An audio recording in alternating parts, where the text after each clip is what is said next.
Hello friends, आज मैं आपको बताऊंगा नीमूस्लाइड एंड पैरासीटामोल इंजेक्शन और साथ में मिलोक्सिकेम एंड पैरासीटामोल इंजेक्शन दोनों का तुलनात्मक अध्ययन इस वीडियो के अंतर्गत किया जाएगा। क्योंकि मेरे पास बहुत इस तरह कमेंट्स आ रहे थे कि सर नीमूस्लाइड एंड पैरासीटामोल बेटर होता है या मिलोक्सिकेम एंड पैरासीटामोल ज़्यादा बेटर होता है।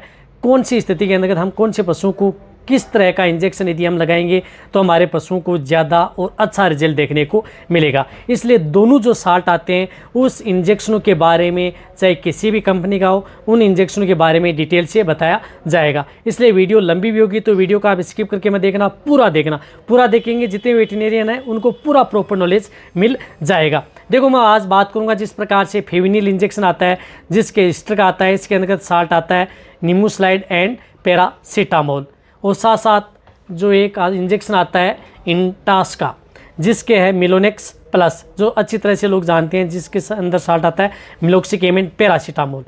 ये दोनों इंजेक्शन क्या काम करते हैं? देखो, सबसे पहले तो ये बताना चाहता हूँ कि दोनों इंजेक्शनों के अंतर्गत पैरासीटामोल कॉमन है। तो पैरासीटामोल क्या करती है कि यदि आपके पशुओं का जो टेम्परेचर यदि बढ़ जाता है, यदि आपके पशुओं को बुखार हो जाती है तो उसको कंट्रोल करने का काम करता है। दोनों में पैरासीटामोल 150 mg है पर ml के अंदर, जिस प्रकार से मिलोक्सिकेम के अंदर भी 150 mg है, नीमूस्लाइड के अंदर भी 150 mg है। रही बात जो नीमूस्लाइड एंड पैरासीटामोल आता है, उसके अंदर नीमूस्लाइड आता है 100 mg, और जो मिलोक्सिकेम एंड पैरासीटामोल आता है उसके अंदर मिलोक्सिकेम आता है 5 mg पर ml के अंदर। अब देखो रिजल्ट इन दोनों का, ये दोनों इंजेक्शन एनाल्जेसिक हैं, एंटीपायरेटिक हैं, एंटी इन्फ्लामेटरी हैं, यानी दर्द, सूजन व बुखार में काम आने वाले ये इंजेक्शन है। और दोनों इंजेक्शनों का बहुत ही अच्छा रिजल्ट आपके पशु में देखने को मिलता है। अब यदि किस तरह के रोग, यदि आपके पशु में टेम्परेचर हाई हो जाता है, यदि फीवर हो जाता है, किसी भी कारण यदि आपके पशु में तेज़ बुखार आ गई है, तो आप दोनों इंजेक्शनों का प्रयोग अपने पशु में करवा सकते हैं, अच्छा रिजल्ट मिलता है। इसी के साथ साथ यदि आपके पशु में कहीं पर चोट लग गई, सूजन आ गई, तो आप उस स्थिति के दौरान दोनों इंजेक्शनों का प्रयोग आप अपने पशुओं में करवा सकते हैं। इसी के साथ साथ यदि आपके पशु, जिस प्रकार से यदि आपके पशु ने, आपने शाम को यदि सही बांधा और सुबह देखा तो आपका पशु लंगड़ा करके चल रहा है, उड़ने बैठने में यदि आपके पशु में दिक्कत आ रही है, तो उस स्थिति के दौरान यदि आपको अच्छा रिजल्ट लेना है, यदि आपका पशु लेमनेस में है, लंगड़ापन में है, उड़ने बैठने में दिक्कत कर रहा है, तो वहाँ पर नीमूस्लाइड एंड पैरासीटामोल इंजेक्शन का अच्छा रिजल्ट मिलता है। किससे? मिलोक्सिकेम एंड पैरासीटामोल से।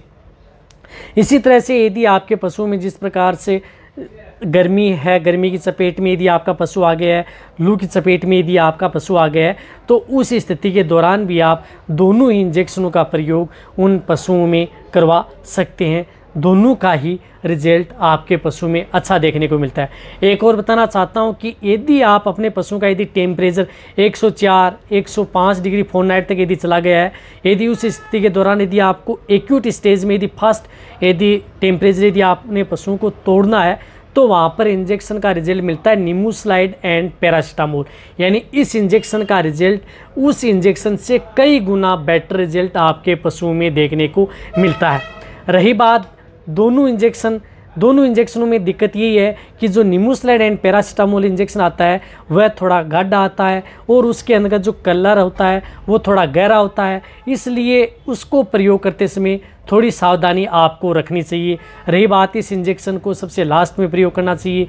यदि आपको इस इंजेक्शन से यदि आप पानी में यदि आप इसे रखेंगे या कहीं नीडल या सिरिंज के अंदर डालेंगे तो आप उसका रंग वहाँ पर छोड़ देता है, इसलिए इस इंजेक्शन को लास्ट में रखें। ये एक इसके अंतर्गत कमी आती है। रही बात इस तरह के इंजेक्शन के अंतर्गत, जब भी आप सिरिंज या जो निडल का यदि आप प्रयोग करते हैं तो वहाँ पर भी आप लीक होने का सबसे ज़्यादा चांस, नीमूस्लाइड जो साल्ट के इंजेक्शन आते हैं वहाँ पर ये इंजेक्शन लीक ज़्यादा होते हैं। यदि हमारे मेडिसिन बैग में रखते हैं तो ये धीरे धीरे लीक होते जाते हैं, यानी उनसे जो दवा है वो बाहर निकलती रहती है। ये भी एक नीमूस्लाइड एंड पैरासीटामोल इंजेक्शन की लगभग सभी कंपनियों की ये एक कमी है, लेकिन मिलोक्सिकेम एंड पैरासीटामोल में इस तरह की कोई कमी नहीं है।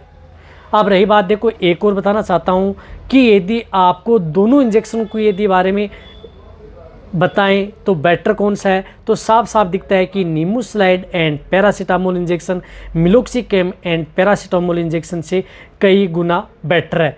बट यदि आप प्रेग्नेंट पशुओं में यदि ज़्यादातर सेफ देखना चाहते हैं तो वहाँ पर इंजेक्शन मिलता है मिलोक्सिकेम एंड पैरासीटामोल इंजेक्शन। आपके पशुओं में चाहे कोई भी एंगल हो, किसी भी तरह की आपका पशु प्रेग्नेंट हो, फर्स्ट सेकंड थर्ड ट्राइमेस्टर में हो, सबसे ज़्यादा सेफ मिलोक्सिकेम एंड पैरासीटामोल इंजेक्शन आपके पशुओं के लिए ज़्यादा सेफ रहता है। But nimesulide and paracetamol injection का प्रयोग लास्ट ट्राइमेस्टर में यानी लास्ट प्रेगनेंसी में आपको नहीं करना चाहिए। इस बात का आपको ज़रूर ध्यान रखना है। यदि अकेला निमोसलाइड है तो बिल्कुल भी आप प्रयोग न करें, पैरासीटामोल है तो भी आप लास्ट ट्राइमेस्टर में तो प्रेग्नेंट पशु हैं उनमें प्रयोग ना ही करें। इस बात का आपको ज़रूर ध्यान रखना है। रही बात डोज की, निमोसलाइड एंड पैरासीटामोल की डोज 5 से 10 mg पर kg बॉडी वेट होती है। यदि ml में निकलाएं तो आपके जो पशु हैं जिनका बॉडी वेट 400 kg तक है तो इन्हें आप 15 ml से लेकर के 20 ml तक आप उस पशु को निमोसलाइड एंड पैरासीटामोल इंजेक्शन जो ज़्यादा बॉडी वेट होता है 400 kg से अबव होता है उनको प्रयोग कर सकते हैं। ओनली ऑन इंट्रामस्कुलर ही ये इंजेक्शन लगाया जाता है। यदि आप मीडियम साइज में पशु में लेना चाहते हैं तो 7 से 8 ml इंट्रामस्कुलर। यदि छोटे में लेना चाहते हैं भेड़ बकरियों में तो एक और बताना चाहता हूँ कि ये थोड़ा जलन भी करता है, तो इसलिए आप इस इंजेक्शन का प्रयोग 2 से 3 ml ही करें। और मिलोक्सिकेम एंड पैरासीटामोल की भी डोज सेम टू सेम यही होती है, बट ये जलन नहीं करता है। इससे ज़्यादा निमोसलाइड पैरासीटामोल से ज़्यादा ये सेफ रहता है। कौन सा? मिलोक्सिकेम एंड पैरासीटामोल। भेड़ बकरियों में भी लगा सकते हैं, गाय भैंस में भी लगा सकते हैं, बड़े पशुओं के अंतर्गत जो ऊँट है उसके अंदर भी आप इस इंजेक्शन का प्रयोग कर सकते हैं।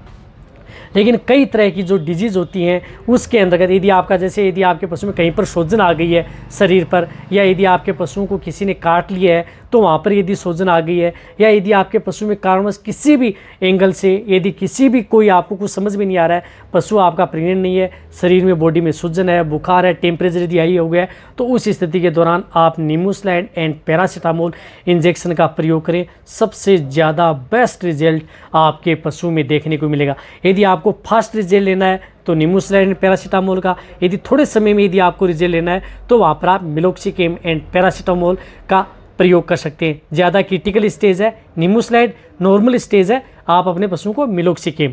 किसी भी तरह का टेम्परेचर हो, लू, लपेट, चपेट किसी भी तरह की हो, दोनों तरह के इंजेक्शनों का प्रयोग करवाया जाता है। रही बात जो दूध देने वाले पशुओं में 7 दिन और मीट खाने वाले पशुओं का विड्रॉल पीरियड 28 दिन का आपको ज़रूर ध्यान रखना है। देखो जहाँ तक हो सकता है मैंने आपको शॉर्ट में दोनों इंजेक्शन के बारे में यदि पूरी डिटेल से जानना है तो मेरे चैनल पर अलग अलग से निमोसलाइड और मिलोक्सिकेम पर अलग अलग से डिटेल से वीडियो बनी हुई है, वो भी आप जाकर के देख सकते हैं। वहाँ पर पूरी नॉलेज आपको मिल जाएगी। यदि यहाँ पर यदि कुछ छूट गया है तो मेंबरशिप लेना चाहते हैं जो स्क्रीन पर व्हाट्सअप नंबर दिख रहे हैं, इस नंबर पर आप में व्हाट्सअप कर सकते हैं, मेंबरशिप ले सकते हैं। मेंबरशिप लेने के बाद में आप पशु से संबंधित किसी तरह की बीमारी या उनका डायग्नोसिस के बारे में आप मेरे से व्हाट्सअप पर पूरी नॉलेज प्राप्त कर सकते हैं, लेकिन इसका पे करना होता है। इसी तरह से वीडियो देखते रहें, इसी तरह से आप मेरे को प्यार देते रहें। थैंक्स, धन्यवाद।